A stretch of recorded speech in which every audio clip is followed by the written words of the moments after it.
instruction, golf news, equipment, travel, interviews, course profiles, and more. Your weekly fix of all things golf is about to begin. It's the Flagstick Podcast with your hosts, Jeff Botter and Scott McLeod. Well, welcome everybody to the Flagstick Podcast. Once again, I'm Jeff Botter. He's Scott McLeod. And the Flagstick Podcast is brought to you by Golf PEI. Golf Prince Edward Island is a premier Canadian golf destination boasting the most number of golf courses per capita in this great country. With over 400 fairways, closer than you can imagine, top-tier accommodations, and exquisite culinary experiences, it is the easiest golf vacation you will ever book. So go ahead and book one at golfpei.ca. Check us out on social media, Instagram, X, TikTok, and Facebook. Please subscribe to Spotify, Audible, Amazon Music, and Apple Podcasts. And of course, hit up that YouTube channel, like us, and click the notification bell. Make sure you never miss a single episode of this awesome podcast. Well, Scotty Mac. Good to see you again. It's only been a few days. We actually got to see each other. Yes, it's interesting. It rained. Freezing rain? Did you get freezing rain? It froze rain. Yeah. It got windy. It got warm. It got chilly. It snowed last night here. We didn't get any of that, thankfully. No, not a lot of accumulation, mind you. Not much in the way of accumulation. So that's fine. We're still looking at golf on the horizon very soon, I think. Hopefully. We're crossing our fingers, but we'll get to that a little bit. A sign of the season approaching. We always used to look at the sign of the golf season was the Masters. That was sort of our 100%. That's the one we were looking at. But the other major, well, as some people like to call it, I don't, but some people like to call it the Players Championship is happening this week, and on this show, this week, we're going to be talking about the Players Championship a little bit. We'll be glued to the TV. We watch and see what's happening, but we want to discuss some of the event's history and its significance, sort of, I guess, unpack its significance, if you will. Sure. Yeah. And start to talk a little bit about some of the early signs that golf season is here in Ontario and Quebec with the Golf Expo just happening at the EY Centre here in Ottawa. So without further ado, let's get talking golf. Let's get to the front nine. Front nine is presented by Metcalfe Golf Club, a natural setting, a pleasant challenge. Now is the time to start thinking about the golf season. Game packages for everyone, 10, 20s, and 30s. 30-round passes are available. Of course, don't forget memberships and league registrations. Very important to get on the waiting lists if those lists are full. Visit metcalfegolf.com and stay in touch with golf savings for this season. So, Scott. What's happened in the last week, Jeff? Oh, wow. Just so much stuff between the hockey playoffs sort of starting to wind down, though. We're done the round robin. Now we're moved to March break. So it's like we finished one half of the playoffs. Can you imagine the Stanley Cup playoffs? No. You're like, think about this. You're playing the Stanley Cup playoffs, and then all of a sudden they say, okay, we're going to take a 2-week break and come back and play the Stanley Cup playoffs.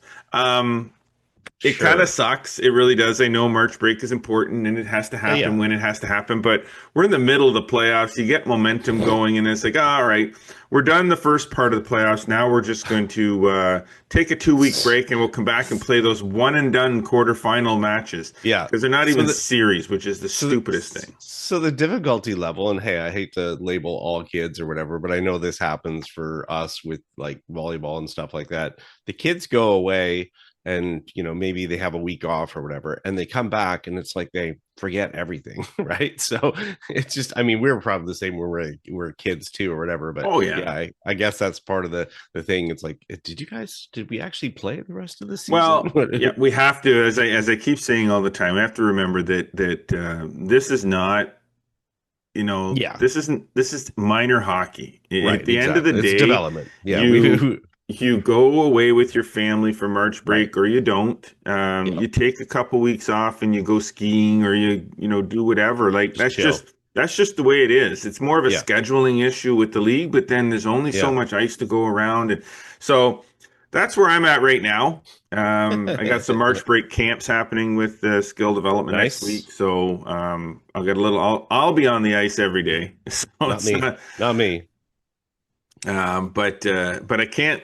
I'm thinking golf. Like I'm starting to, I mean, some of the tournaments that have happened so far this year, yeah, that's great. But the Yeah. Players Championship is kind of when they start to bring together some of the best, a little bit more. It's Sawgrass, so it's that iconic golf course with that Hmm. iconic hole and in 17. So you kind of get a little bit more up Yeah. for it, the kind of the way you get up for a major, but it's not Yeah. a major. No, no, no. We'll get to that, but you're right. Everybody starts to get excited here in Canada. I mean, we're a little bit away. We'll get to it in a second here. As Yeah, far for as sure. there are some golf courses and things that are showing some signs of opening as far as Southern Ontario and so forth. But just in general, overall, I mean, I know for me, my clubs are out a little bit more. Hitting a few more balls, kind of thinking about the tournament schedule for this summer. Hmm. Not just for everyone else, but you're starting to think about it for your own, and you're kind of like, okay, now I've been hitting off of artificial grass. Now I want to hit off some real Yeah. grass, and hit some shots and get out there and have a, kind of real short game session and stuff like that. So, but Uh, that's good. It's that time of year, right? yeah, exactly. Now, I wanted to let people know the registration for the Flagstick Open Amateur Championship presented by TaylorMade Adidas is the field is full, but Yeah. you need to get on the wait list because I guarantee, I'm telling you, I'm not lying. You will get in if you get into onto the wait list early because there's always people that have to cancel it for whatever reason. It happens every year, so do that. Yeah. We'll also be opening very soon the Flagstick Shootout. Um, Hmm. Registration will open soon at Smugglers Glen, which is in July. Yeah. It's a smaller field, but still full field A, Yeah. B, C, D divisions. So doesn't matter what your index is. Awesome golf course, right Hmm. in the middle of July. It's perfect time. We'll get that registration out for you very soon as well. Yeah, Um, getting some chatter about that as well from guys. I mean, there's obviously a lot of people that are already signed up for the Open, but hearing them talk about Smugglers as well, and including some kind of some new people that have been asking about it, which is great to hear. Always like the new. Always like the new. Some Yeah, other really cool signs that golf season is approaching. The Ottawa Gatineau Golf Expo just happened this past Friday, Saturday. yeah, I had a chance. You were there for both days, I was. helping Derek McDonald out with his stage seminar. Hmm. I showed up on Saturday and spent the majority of the day there on Saturday. Pretty busy. Um, It was very busy. some So good crowds. So yeah, they're obviously, and the weather was awesome, and that does yeah. play a big part in trust me, I've done enough golf expos over the Yeah, last 30 years to know that when the weather's crappy, nobody comes. which When the was last weather's year when it reasonable, was lots of snow people all the way. come. Yeah, Yeah, and when the weather's awesome, and the weather was warm and snow was yeah, melting, and you got that feeling of okay, golf season's coming, so more people right. come. So that Yeah, really helps with the attendance. So there was some good traffic there, yeah. and some different exhibitors that I haven't seen before. Hmm. Lots of travel stuff. So that's good, and of course the Yeah, the travel retail. stuff. Yeah, travel stuff was neat to Yeah. see some of them back. Obviously, through the COVID period or whatever, there wasn't a lot of travel going on, but starting to see a little bit more promotion for different destinations, and so that was nice to see at the show for sure. Yeah. And by all accounts, from what I've heard so far from a bunch of exhibitors, they were really happy with it. Hmm. Lots of good feedback. So good for Yeah. them. What? Hey, one thing I saw at the show or heard at the show, I don't know if you heard this much or whatever, but I was talking to a lot of exhibitors and so forth, but um, there were a lot of new golfers, and there was a lot of golfers that were really unfamiliar with the courses. And sometimes golf courses were saying, hey, people came up and it turns out they lived like 10 minutes from where our course is and they'd Yeah, never heard of us. that's a good thing. So That's a it good thing is, and a bad thing, it is. So it just especially means if they're that there's, new. yeah, it means there's a lot of new golfers out there, and from a marketing perspective, that efforts have to continue for those courses and facilities to get themselves out there with those new golfers. Yeah. And it was a good opportunity, I think, for us because again, I was talking to a lot of those new golfers, and it was nice, in talking to them, because a lot of them were very familiar with us, which is nice, from different aspects, be it this podcast, clips, website, all sorts of different things. So maybe that's a little lesson for the people trying to seek those people, is that maybe they should give us a little shout out and have a little discussion about their marketing efforts. Yeah, exactly. Now, you mentioned there's some courses in Southwest Ontario, Tarandoa, Pine Knot. Many courses are clearing off greens. Just saw a video the other day, 2 videos actually. One, Castleview. Saw that one. Got the big blowers out, clearing off the greens. Nation clearing off the greens. Smugglers, we know Jason. Yeah, I talked to Jason, said he was going to be out clearing off his greens. Yep. So that part is happening. That needs to happen right now, because if they don't clear them off now while the ground is frozen, they can get the machinery out there on them without damaging the greens. And get the ice exposed. If there is ice to be exposed, break it up, get the ice off the greens so that it doesn't choke them out, because you want those greens to breathe a little bit right now, especially with the weather getting a little warmer. And the moisture will help get the frost and stuff out of the greens a little bit quicker too. Yeah, unfortunately, those courses, Tarandoa will open on Monday, and then Pine Knot and Dorchester and a couple other ones, but I think they're going to be shut back down again. I'm going to be heading down that way this weekend, and my daughter joked that, hey, you should bring my golf clubs, but then we looked at the weather, and it's back down to 2 degrees and raining, so I don't know how many golfers are going to be out 2 degrees and raining. No, I don't know how many people got out. Kevin Haim Golf Center was open on the weekend, and there was, from what I heard, tons of people out hitting the ball. Which is great. So as long as we keep some of this, now I'm not too sure what. His plan. Usually he'll fluctuate a little bit too, but he is covered and heated out there. So even if the field gets a little bit, he cleared the field, so he'll probably stay open as long as people want to come out and hit balls. Call in advance. Should also mention, exactly. Call in advance. Should also mention that tournament registrations are open for a lot of the associations. Play Junior Golf Tour, OVGA, Golf Ontario. Their event schedules are up. The registrations are open, so you can get yourself locked in to those. I know you had a good discussion with Chris, I believe, from PJGT on the weekend. We did, obviously, we're back again as the sponsor of the race to the Flagstick.com Cup, which is the championship or the trophy that they play for. As they accumulate points throughout the season. We've been doing that now this will be the 3rd year in a row, I think, that we've been doing it. And we're happy to. I mean, Chris does a great job. He's got some new ideas with respect to that he's going to be launching this year with respect to his sponsors.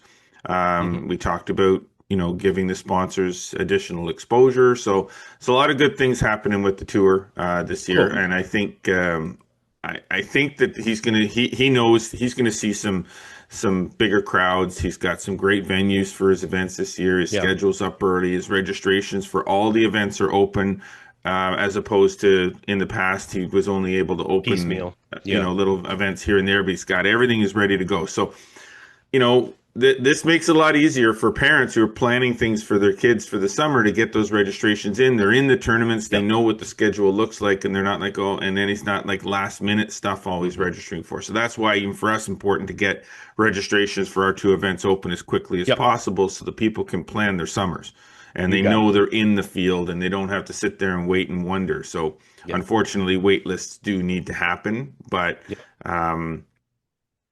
that's sort of the way it is. Nice. All right. I'm thinking that maybe since it just flashed in front of me that we're up against the clock here because of take an early break. We sort of ate a little bit of time at the beginning there, so we're going to take a little break, and then we'll come back and we'll jump right into the Players Championship discussion. But we'll do that on the back nine after we take a quick break. So stay with us. You're listening to and watching Flagstick Podcast with Jeff Botter and Scott McLeod. We will be right back. When you golf on Prince Edward Island, there are over 400 fairways closer than you can imagine. Not to mention countless miles of pristine beaches and a rich world-class culinary experience. So get here fast. Then take it slow and play around on Island Time. Golf Prince Edward Island. All right. Welcome back to the Flagstick podcast with Jeff Bonner and Scott McLeod. Yes, the salute. I always do that. That's just my thing. I think a lot of people do when you say their name and it's like a visual thing. It's like, hey, I'm here. Yeah, exactly. It's instead of me going, hey, yes, I'm here. And then you just sound some weird radio guy. Well, if people are listening on audio, which most of our people do, yes, then they can't see this. They can't see the salute. Do it anyways. Yeah. But they'll get that weird radio. Hey, hi, how are you? It's like, oh my gosh. Okay, enough of that. Back Nine presented by Falcon Ridge Golf Club. Indoor golf is in full swing at Falcon Ridge. Simulators are open 7 days a week, starting bright and early at 8 a.m. and shutting down at around 11. They have 4 TrackMan sims featuring over 500 courses, including many PGA Tour courses. They also have beverages and light food available, so book your tee times at falconridgegolf.ca. Okay.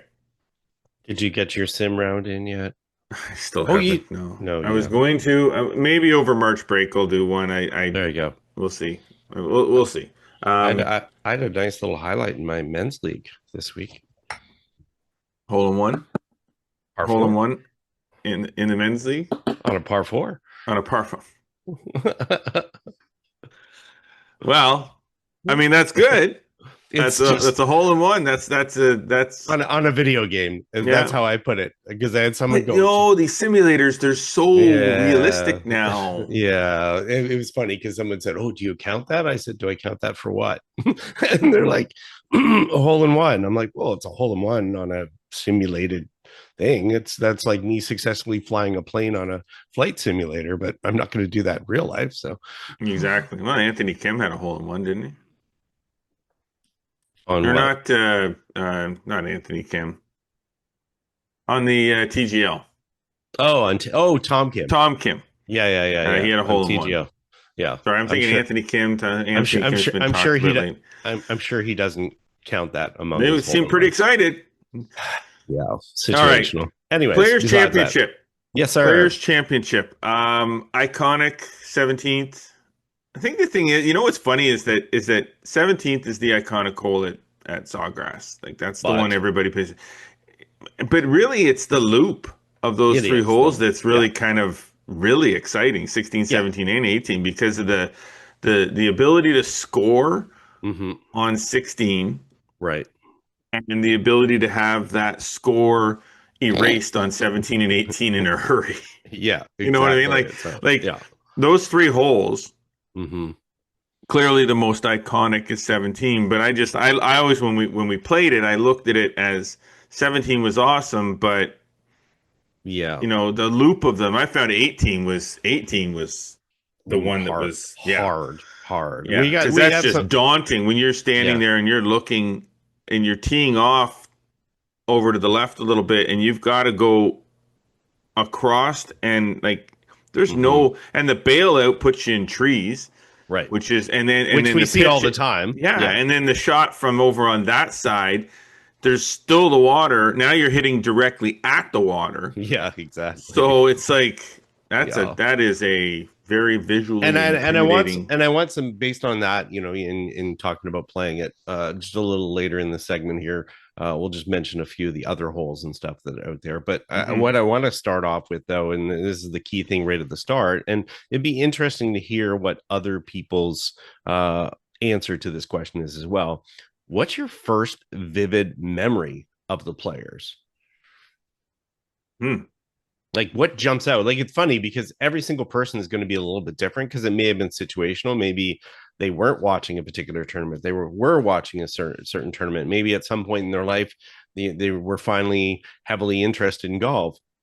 Some people, maybe the players wasn't even on their radar for a long while because some people, only watch the majors. So for you, what was it? I had to think hard about this.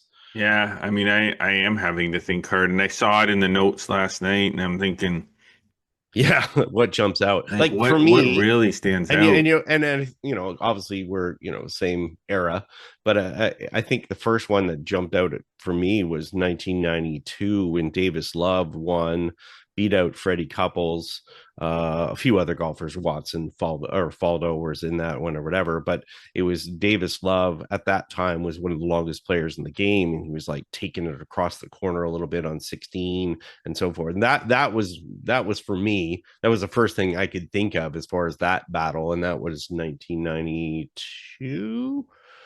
92. Okay. So I would have been 22 at the time. But again, for no particular reason. I think for some people, there's going to be ones that are more recent, obviously. Yeah, I don't, you know what? I'd have to say that as far as vivid memories of the Players' Championship and looking back at certain ones, I don't have one event. I mean, I do. One that sticks out in my head a lot is more recent, and that's when Ricky Fowler won it. Right. Yeah.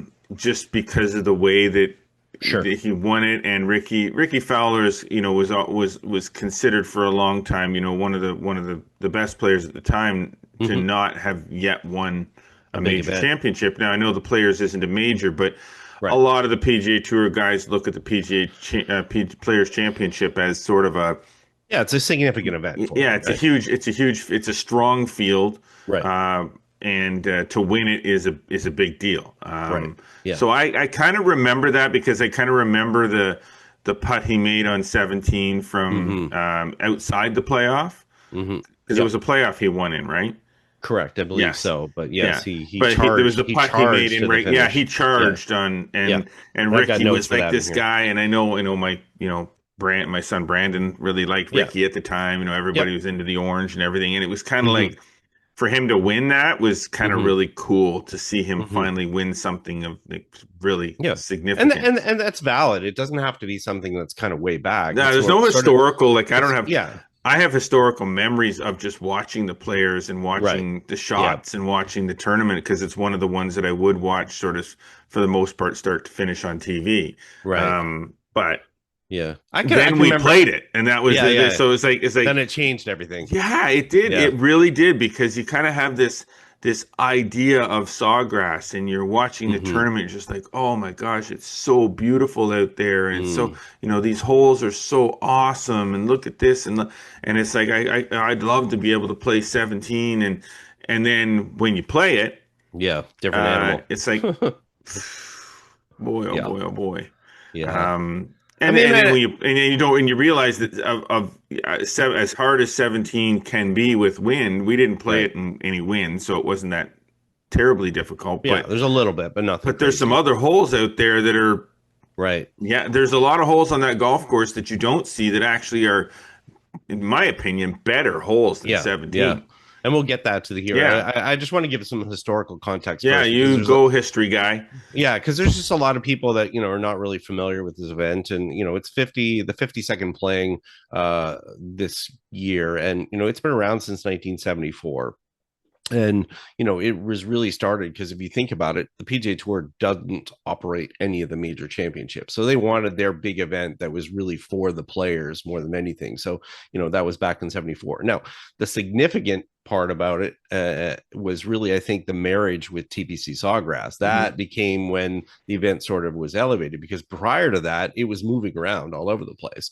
It was Atlantic Country Club, it was Colonial, it was like different places, and then it became something different when it got to the stadium course, which the PGA Tour owned, and in 1982, and this is the first sort of concept of a built specifically for spectators with the large mounds and so forth, and they could build in kind of unobstructed views. It was made for a golf tournament to be played, as opposed to most other courses they were just converting for tournament play. And as a result of it, it allowed the tour to put in all their cabling, their TV towers, to sort of start to build out the structure over the years. And as a result of it, they also built familiarity, which became the very important thing, because in the end, if we look at Augusta National, if we look at now, obviously we have other majors that are having a rotation, but Augusta National would be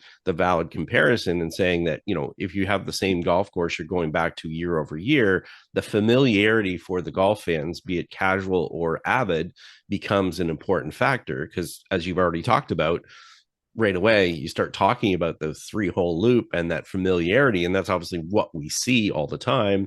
And then on top of that, as you said, for the players this became significant because of the purse, the exemptions that come from it, the fact that it was the best of the best to get into that field and to be able to play it. So that has elevated the event, and that history of it just continues to grow.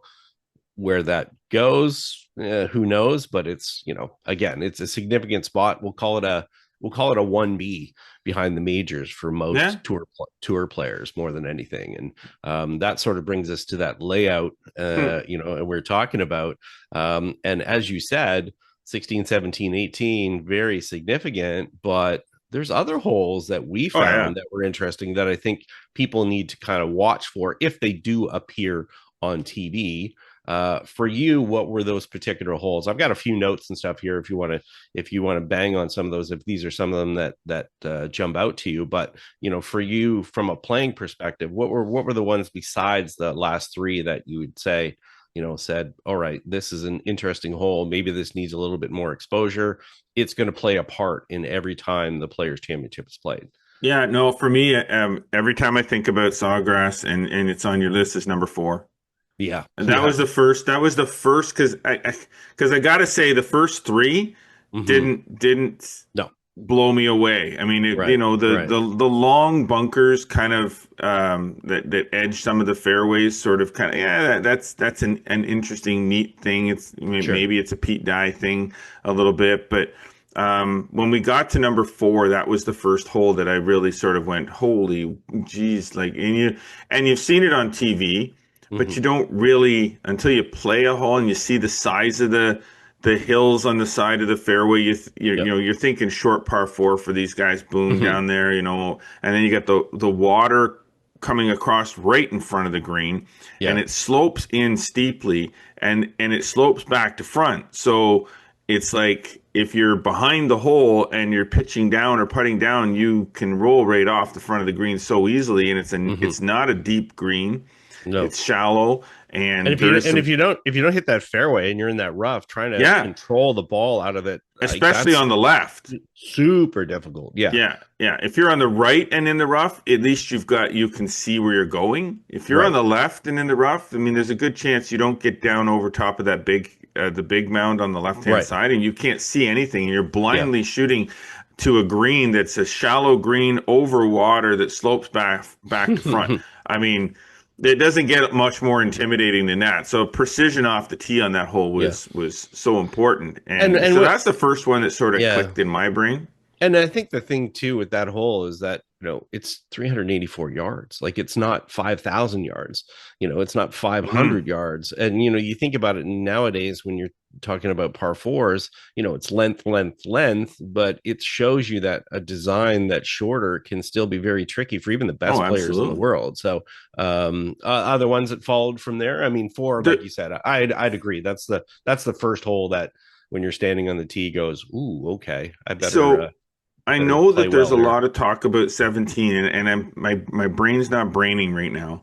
Sure. But there's the par 3. I think it's on the back 9. 13. Probably 13. Yeah. That is an awesome par 3. Yeah. With the tee boxes, the hotel's right behind us. Yeah, and the green, you have to hit it out to the right with a little bit of a draw.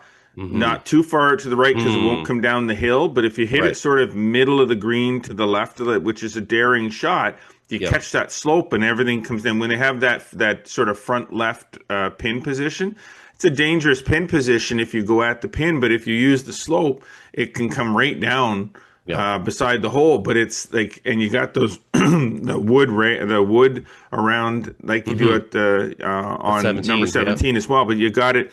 But instead of it being an island, you've got, and the problem is that if you hit it across if you go at the pin on that left or back left or front left pin, you go at the pin, you got to come all the way across the water. if you miss it way out to the right and you miss the green, now you're pitching it down the same hill that's going to help you get it close. But now you're pitching down the hill, and it's almost impossible to stop it, because instead of coming up the hill and then curling down, now you're coming straight down it. So that par 3 really stuck in my brain too. Yeah, like I really like that hole. Yeah, and I think it, it illustrates how difficult all the shots are to execute here. I mean, every single shot you have to pay attention to it. There's not too many where you can just stand up and just hit your stock shot. You have to really think about it, because as you said, on 13, if you get it into the rough and you miss the green over to the right, although it seems safe because it's kind of the wider area of the green, well, if that pin is over on that left side, it's almost nearly impossible to stop, and you're definitely going to end up with a probably a 5 or 6 footer that you're going to have to make to kind of save it. And that comes after 12, which obviously got a redesign after we played it. And 12 used to be the little dog leg left. It was pretty straightforward because the water wasn't there. You just kind of blasted it towards, but it was an awesome opportunity to kind of make a birdie. Whereas now it's sort of a little bit different. Almost every player can hit it, but now there's water on the left side. So that sort of changed it. But again, it's like feast or famine a lot of time on this golf course, because you go from that 12 to the 13 that you mentioned to, I know 14 is just nasty. Yeah. As you head in that back 9, as you said, 16, 17, 18, there's stuff there, but 14 and 15 are really hard. Like 15, I saw a video recently where it's sort of dog legs to the right and it's super tight. They said, man, this reminds me of something at Harbour Town, but 100 yards longer. No, exactly. I think that's the thing with Sawgrass is that, it has the short risk reward holes, and then when it hits the length, and some of these holes are long and beastie, like 11's 560 yards long. And 9 is over 600, a little over 600. Like, 9 probably doesn't. Yeah, 9 probably doesn't get enough attention, I don't think. Probably not. The guys hit it so long now too. If they take the chance to hit driver off the tee, and they're hitting drivers like 320, 330 now. So a 600-yard hole really doesn't scare them. But it's not an easy tee shot. The water's in the way there, so you really for a lot of guys, they can try to blast a driver over the right side of it, but they end up in the rough. And if they hit, they can hit through now. So as a result of it, a lot of them do lay up off the tee and then still go for it on the second one. But it's so narrow around the green, that little pot bunker on the right, the mounding that's there, very easy. I think I sculled it across that green, and probably was a decent chip, and it still seemed like a skull because it just skipped and went running there. So it doesn't get enough TV time, unfortunately. No, not at all. I mean, here's the thing with Sawgrass is I think what Sawgrass does is it provides a really, really difficult challenge for the field. Like, it's especially if you get some wind and you're routed in through those trees, and it's really hard to pick up the wind, and then you come out of it a little bit and it starts to swirl. I mean, there's just some really tough. There's a really tough shot maker's course. Like, you've got to be able to move the ball, which is probably the biggest thing I found. I'm sort of a one-shape player. I can move it right to left a little bit if I want, but I'm a one-shape player. I like to move it left to right. That's kind of a golf course similar to like Augusta, where you have to be able to move the ball because the holes are not straight. There's a lot of and you have to shape them into some of the greens, and like you can't just sometimes you can't hit a cut. Like, you're playing 18 and the wind is coming off of the right and you've got to hit a cut, and you're a cut shot player, or let's say it's coming off the left and you're a cut shot player. You've got to aim it 30 feet over the water and hope and pray that your cut actually does come up. That takes some bravery. The wind just whips right across the lake there. So, and there's a lot of holes, like 16's another one where, it's hard to, you got to shape the ball into that hole. Right. If you're hitting it right to left, and you got to go out over the water and bring it in and stop it on the green. And who knows? I think the one biggest takeaway when we were there standing on 17, the fact that you could see the 18th flag and the 16th flag, and very often those three flags are moving in different directions. So it leads to a lot of confusion, and you can start to see why players struggle with it, why it's so important during the telecast that they do have the win graphics. And you will see, those win graphics, it's higher up and going this direction, up high, it's lower, it's this. So, when you're having to hit all those different shots, and again, because of the shapes of the greens, with, come multiple tiers and so forth, you've got to, if you want to get the golf ball close to the hole, not only do you have to take on the shot from a long way and take on like the water, as you said, you're shaping it to affect how it's going to move when it hits and lands on the green. So, and I think that's good, because if we start to look at the players that are out there, if a player, and we have seen players that are not the longest in the world succeed at this golf course, is that it's really demands a lot of skill on every single shot. And, you're not just going to bomb and gouge it around this golf course. Yeah, no question about that. Okay. So, that's sort of a little summary of the golf course. Let's just talk quickly. Quickly, because we know where we're both with this. This is the big debate. This is probably the one tournament every year that everybody talks about.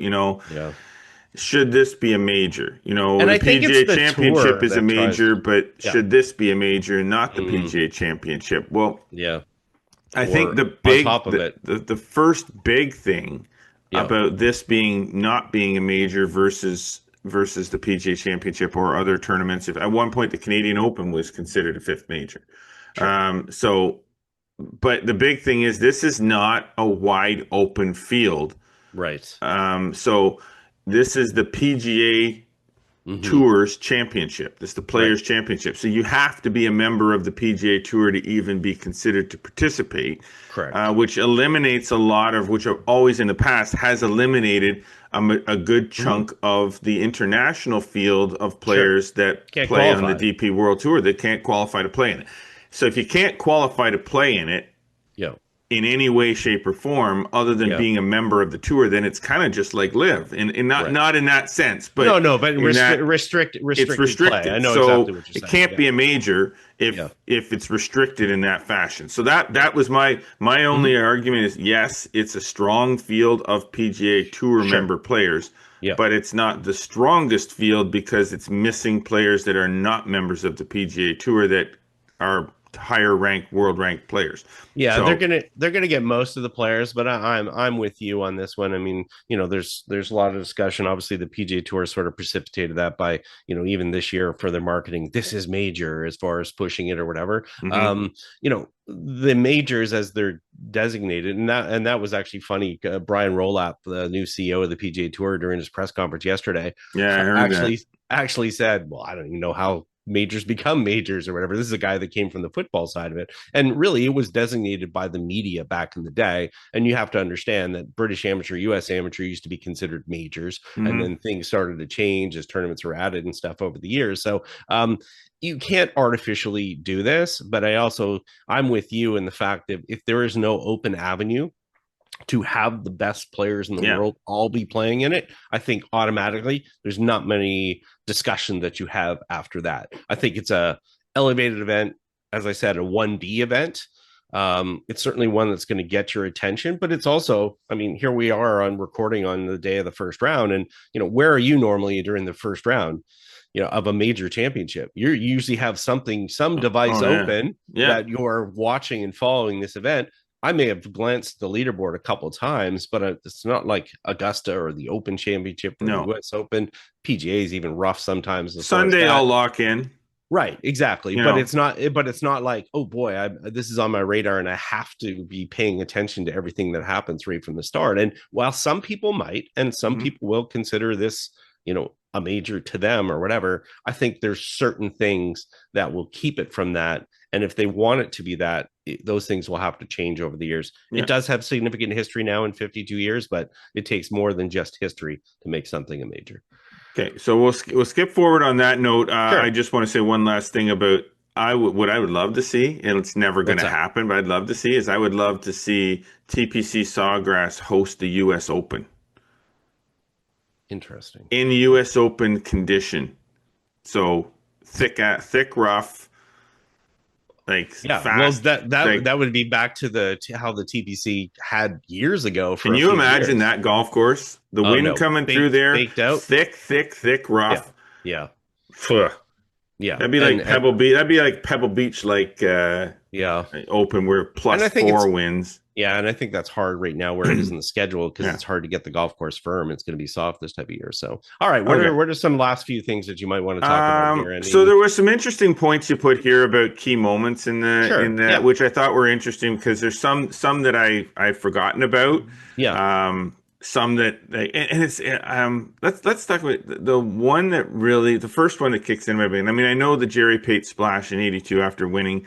That was cool. Never caught on.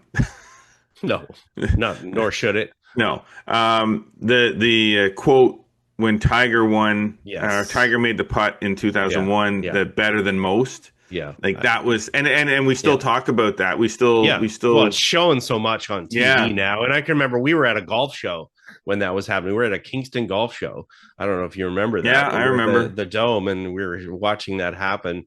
I think that putt has become, part of the folklore of not only Tiger Woods, but the Players Championship itself. Yeah. And then the other iconic quote that is when Hal Sutton took down Tiger Woods and that whole be the right club today. Yeah. Like just that because I mean it's Hal Sutton, he speaks his mind, but just that quote was pretty awesome.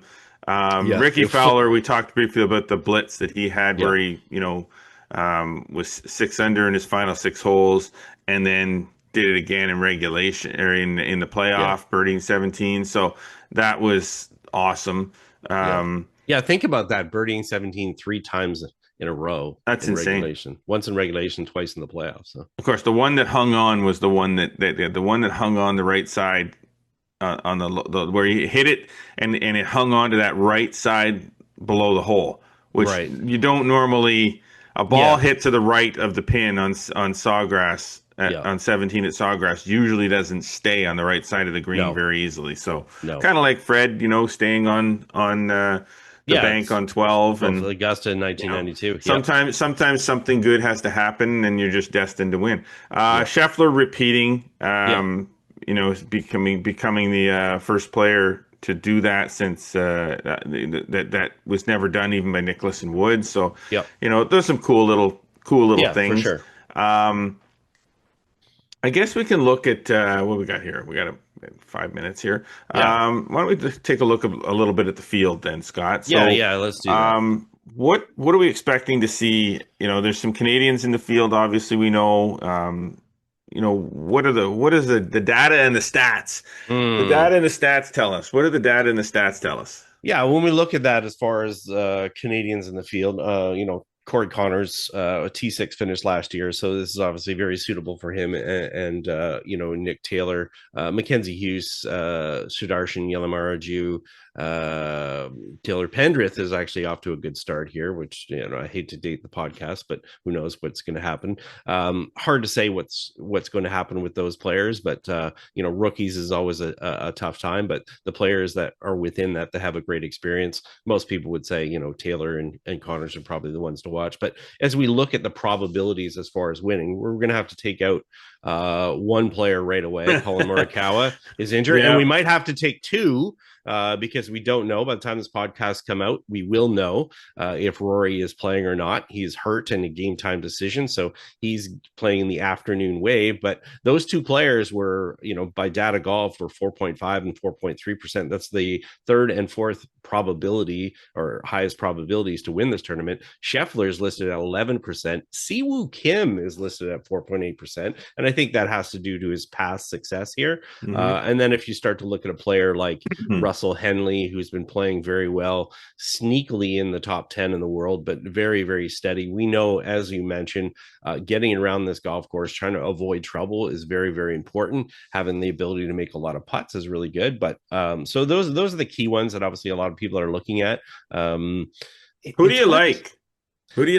That's the hard part. I mean, when I look at, I'm interested to watch like players like Marco Penge, who's like, English guy who can bash it.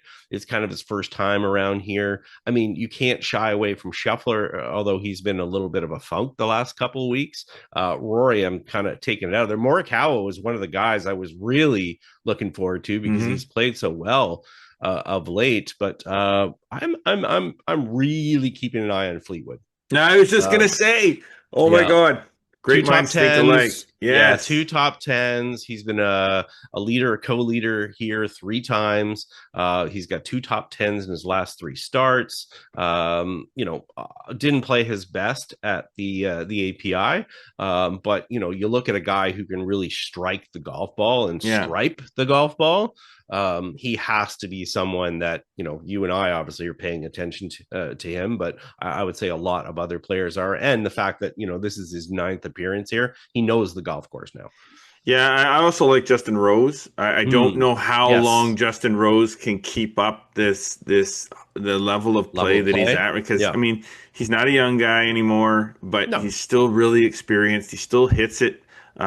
The distance is still there. And you see Adam Scott doing the same kind of things, playing really well later in his life, and that's cool to see. But Rose has a lot of experience. Rose has played here. Rose, and he manages his game well. So I kind of look at maybe Justin Rose as a bit of a dark horse. Yeah. Any of the rookies, any of the ones that are new to the tournament, it's possible for any one of them to kind of just go nuts and win. We had a period for a while where there were some unlikely winners, but I'll say in the last 6 years, the winner has come out from the top 10 in the world. So that tells you a lot right away. The players tend to be on form when they get here. So when you say about Justin Rose and Adam Scott, these are guys that are trending right now, even though they're both 45 years old. But they combined, they played this tournament 45 times. Yeah. So I mean, experience speaks for something on a golf course like this. It does. And if you look at the quality of their golf swings, their ability to manage themselves, both major winners, I mean, how can you ignore them as far as how you're, when you're watching this? I mean, who knows? Who maybe Ricky will channel his 2015 memories. He played well. He played well at the API. Exactly. So, what about Akshay? Akshay's obviously wins at Bay Hill. They're going to let him use his putter? Well, I mean, that's whatever. I mean, but I mean, he's played well. I mean, I don't know from he's only 24. Unfortunately, I don't know. This is a golf course where you've got to be tuned in or you've got to be ignorant of how difficult it is. And I think if you haven't played here a lot, then you maybe have to be a little bit, ignorant of the nuances, which could cost you. Yeah. And, if it's 1 or 2 strokes, that could be the difference. I don't think this is the one for him. I think Arnold Palmer, I think Bay Hill was great for him. I think, I don't know. I like Jake Knapp. That's another one for me. There's a lot. I mean, I don't look at the PGA Tour now and say, that there's nobody definitive favorite anymore. Yeah. Like I really don't. I mean, Scheffler for the longest time. Yeah. I still see Scheffler as the guy that most tournaments when he's in it, he's the guy to beat.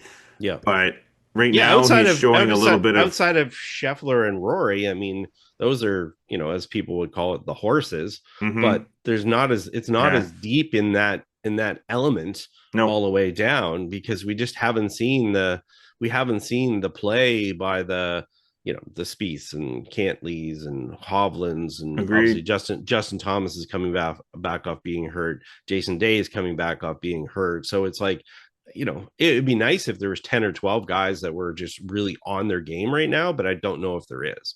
No, I would agree with that. I think it's wide open. I think the PGA Tour is wide open right now. Aside from 2 or 3 guys at the top that you kind of look at your favorites from week to week. Mm-hmm. But outside of that, there's a lot of new guys out there. There's a lot of guys that are playing well, and I think a tournament like this, it could be anybody really. But I do kind of put if I had to put money, I'd put money on somebody that's been there before. So I got a question for you, or this will be kind of my last thought on the tournament. Would you prefer that it's a experienced veteran player that wins this, or a young person that comes in, wins this, and kind of locks up kind of a spot? Because you got to remember all the exemptions and things that come with this. This is kind of a life-changing event if they win it. What's your preference? Jesus. Yeah, I don't really know. I mean, there's honestly, a lot of elements in that, I guess right? my short answer is I don't really care. Okay, that's fine. That's an answer too, right? It doesn't really matter to me one way or the other. I You always wanna like to see a good veteran event. guy. I mean, I'd like to see Fleetwood win.